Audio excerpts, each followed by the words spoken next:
નજીવા વરસાદમાં જ અમદાવાદમાં પાણી ભરાઈ ગયા છે। ચાણક્યપુરીમાં સુદર્શન કોમ્પ્લેક્સ પાસે ઘૂંટણસમાં પાણી ભરાયા। વરસાદી અને ગટરના પાણીથી સ્થાનિકો હેરાન પરેશાન છે। એએમસીમાં અનેક વખત રજૂઆત કરવા છતાં પણ કોઈ નિકાલ નથી આવી રહ્યો। એએમસીના પાપે સ્થાનિકો ગટરના પાણીમાં ચાલવા મજબૂર બન્યા છે। એએમસીની કામગીરી અને તેની નિષ્ક્રિયતા પર ગંભીર સવાલો ઊભા થયા। સ્વચ્છતા સર્વેક્ષણમાં અમદાવાદને મળેલા એવોર્ડ પર પણ સવાલો ઊભા થયા। એએમસી પાસેથી તાત્કાલિક અને નક્કર કાર્યવાહીની સ્થાનિકો માંગ કરી રહ્યા છે।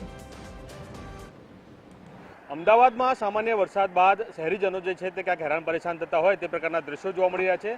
અત્યારે આ સીધા દ્રશ્યો જોઈ શકાય છે કે અત્યારે હાલ જે પ્રકારે કહી શકાય કે એક સામાન્ય વરસાદ વરસ્યો છે અને ત્યારબાદની આ પરિસ્થિતિ જે છે તે અહીં જોવા મળી રહી છે।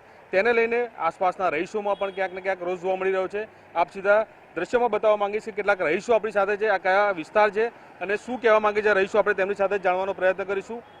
શું નામ તમારું? કિશોર લિંબાચિયા। કે આ ચાણક્યપુરી ઘાટલોડિયા વિસ્તાર કહેવાય છે કે અહીંયા અડધો ઇંચ બી વરસાદ ના આવે ને તો બી આટલું પાણી ભરેલું હોય છે, બરોબર। અને અમે કેટલી અરજી કરી, અમે આ દુકાનદારો બધા ભેગા થઈને અમે સિવિક સેન્ટરમાં જઈને બી અરજી કરી છે તો બી અમારો આ પ્રોબ્લેમ સોલ્વ થતો નથી। અને સવારે અમે આવીએ ને દુકાને તો વરસાદ ના આવ્યો ને તો બી પાણી બેગ ગટરોનું બહાર નીકળતું હોય છે અને એક આખો દિવસ આટલું પાણી ભરેલું અમને બહુ તકલીફ પડે દુકાનમાં જવા માટે। દુકાન આગળ બી ફૂલ પાણી ભરેલું રહે છે। એટલે અમે એએમસીને એવું કહીએ છીએ કે આમ તો તમે એવું કહો છો કે સ્માર્ટ સિટી બની ગયું, નંબર 1 એવોર્ડ મળ્યો, તો આ કેવો એવોર્ડ? આવું પાણી ભરી ગયા, આ એવોર્ડ શું કરવાનું? આનું પાણીનું સોલ્યુશન લાવો, એ અમારા એએમસીને અમારી અરજી છે। બિલકુલ, સ્માર્ટ સિટીની જ્યારે વાત થતી હોય એવોર્ડ આપવાની વાત, એટલે કે ચાણક્યપુરી વિસ્તાર જે છે આ અને તેના સુદર્શન જે ચોક છે, સીધા દ્રશ્યમાં જોઈ શકાય છે સુદર્શન કોમ્પ્લેક્સ છે, આ તેની બહારના દ્રશ્યો જે છે। એક વડીલ પણ આપણી સાથે છે, આપણે તેમની સાથે પણ વાત કરીએ। કેવા પ્રકારની પરિસ્થિતિ છે તમારા વિસ્તારની? ચાણક્યપુરી 4 જે વિસ્તાર કહેવામાં આવે છે। મારું નામ છે ઓલ ઇન્ડિયન વનમેન એનજીઓ છું। રાષ્ટ્રીય જનરત માટે શહેરમાં અનેક જગ્યાએ દેશમાં રાજ્યમાં ફરતો રહું છું। આ વિસ્તારની મુલાકાત અવારનવાર લઉં છું। આજુબાજુ સરકારી સ્કૂલ છે, અહીં તમામ સ્લમ એરિયાના મજૂર વર્ગ, મધ્યમ વર્ગના લોકો રહે છે। અફસોસ છે કે દર વર્ષે જ્યારે આ મુલાકાત લઉં છું ત્યારે ચારે બાજુ પાણી ભરાયેલું હોય છે। નાના બાળકો સ્કૂલે જતા હોય તો એના દફતરો, કપડાં એટલો ઠીક, પરંતુ મહિલાઓની પણ મર્યાદા જળવાય એના પણ મજબૂરીમાં પોતાના કપડાં હાથર લઈ અને ચાલવું પડે છે।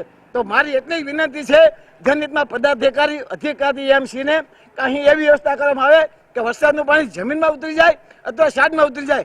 રોડની ડિઝાઇન પણ એ રીતે હોવી જોઈએ અને પદાધિકારીઓ, કોર્પોરેટરશ્રીઓ અને અધિકારીઓ અવારનવાર આ સાવ સ્લમ વિસ્તાર છે, અહીંયા સામાન્ય વર્ગના મજૂરો અને કારીગરો લોકો રહે છે, ત્યારે આપની સમસ્યાને ધ્યાન આપે એવી વનમેન એનજીઓ ઓલ ઇન્ડિયાની રાષ્ટ્ર અને જનહિતમાં મારી માગણી છે। જય હિન્દ, વંદે માતરમ।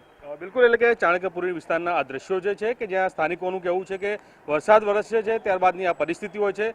2 થી 3 દિવસ થાય તેમ છતાં પણ આ પાણી ઉતરવાનો નિકાલ નથી તંત્ર દ્વારા કરવામાં આવતો અને હવે તેને લઈને અમદાવાદ મ્યુનિસિપલ કોર્પોરેશનને અહીંના સ્થાનિકો રજૂઆત કરે છે, દુકાનદારો રજૂઆત કરે છે કે વહેલી તકે આનો નિકાલ જે છે તે આવે।